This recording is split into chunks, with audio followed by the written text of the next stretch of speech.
In the heart of the ancient city of Acaris, buried deep beneath layers of history and forgotten time, rested an old library that was seldom visited by the city's inhabitants. The library had once been a temple of knowledge and a repository of wisdom, its shelves heavy with volumes written by those who had lived through the eras marked on the time-worn walls outside. But as the centuries swept past, fewer souls tread on its cracked marble floors, and its treasures were forgotten by all but the most devoted of scholars. Among these was Elara, a young librarian whose fascination with ancient lore knew no bounds.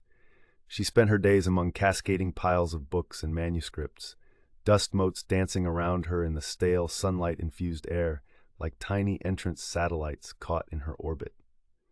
One evening, just as the sun was dipping below the horizon, casting a burning gold glow through the expansive stained-glass windows, Elara stumbled upon a manuscript unlike any other she had encountered before.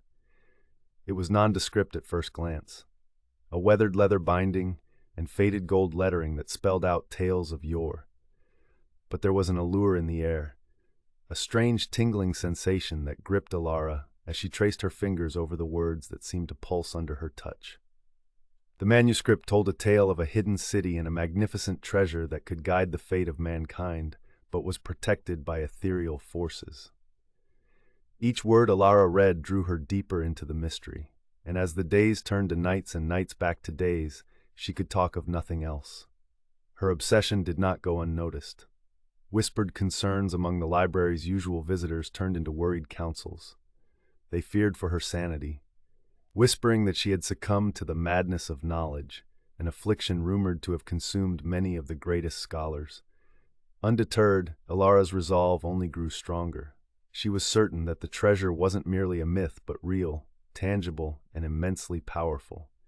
Compelled by the manuscript's clues, Elara embarked on a journey through ancient lands marked by crumbling ruins and shrouded in mystery. Days on the road turned into weeks. Along her path, she met fellow travelers, some who tried to dissuade her, fearing the legend was cursed, while others joined her, enthralled by the promise of witnessing a history unravel. Finally, at the peak of an abandoned mountain temple, as the moon cast eerie shadows over forgotten gods, Elara and her companions found the hidden chamber indicated in the manuscript. Inside, instead of gold or jewels, there lay a simple stone pedestal. On it, a crystal orb pulsated with a soft light. The room filled with a palpable tension as destinies hung in balance. As Elara approached the pedestal, images flooded through the orb, wars halted by peacemakers, plagues cured by the gifted, and harmony restored in times of despair. The manuscript, it seemed, had not led Elara to a treasure of wealth, but to a greater understanding, the treasure of knowledge. The orb offered visions of future possibilities, a guide for those who would use its insights well. With a heart overwhelmed by the gravity of what she had discovered, Elara decided to return the orb back to the safety of the library.